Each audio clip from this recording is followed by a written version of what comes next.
Bonjour Sarah. Eh, t'en vas pas, t'en vas pas? Dis donc, t'es drôlement habillée ici. Eh oui, on est Comme- obligé, la tenue du bloc opératoire. Ah, parce qu'on est au bloc opératoire, on m'avait pas dit ça. On est même dans la salle d'intervention. Voilà. Waouh. C'est ici qu'on opère les personnes. D'accord. Mais qu'est-ce que tu fais toi? Alors moi, je suis infirmière spécialisée de bloc opératoire. Oula, ça me paraît bien compliqué.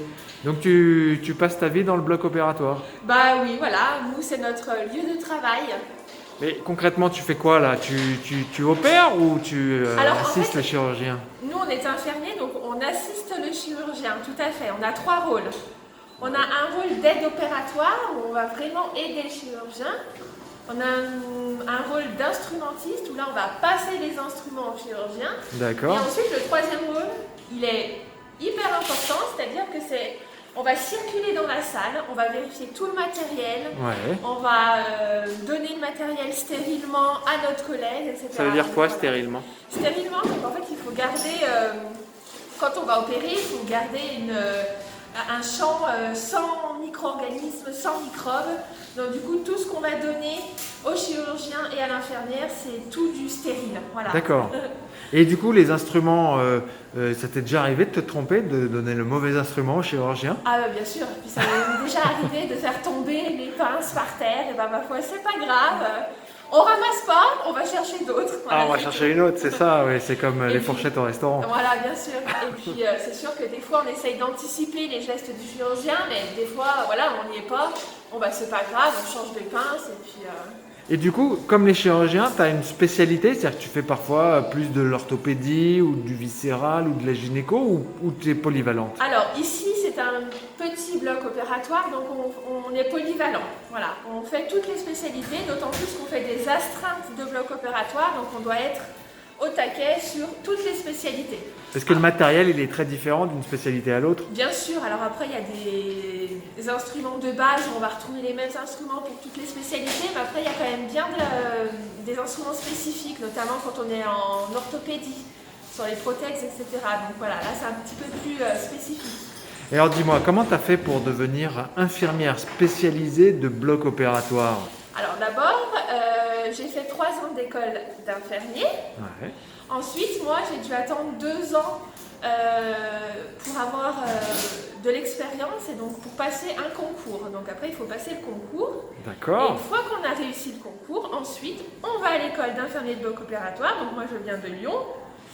Et on passe des examens, on fait des stages et ça dure 18 mois en tout. D'accord. Voilà.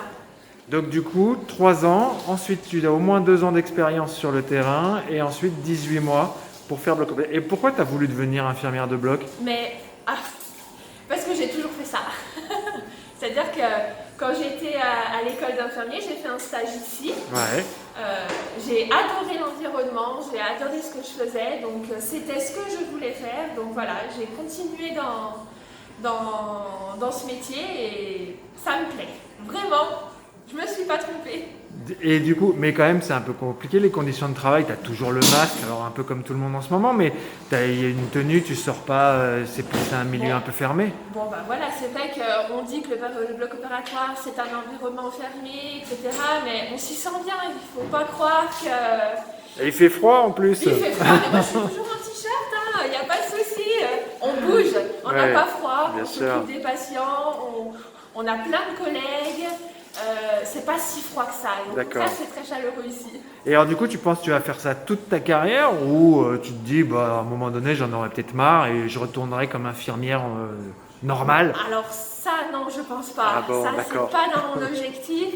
À partir du moment où on se spécialise, vraiment, on y reste parce que c'est vraiment ce qu'on apprécie et ce qu'on D'accord. aime et on est vraiment ferme pour ça. D'autant plus que la spécialité du bloc opératoire, elle est quand même vachement spécifique. Et donc, une fois qu'on y est, généralement, pour On retourner y en reste. soins généraux, c'est assez compliqué. Je vais faire ça le temps que je veux, et puis on verra par la suite. Et c'est quoi les évolutions possibles? Alors, on peut, par exemple, devenir cadre de santé Ouais.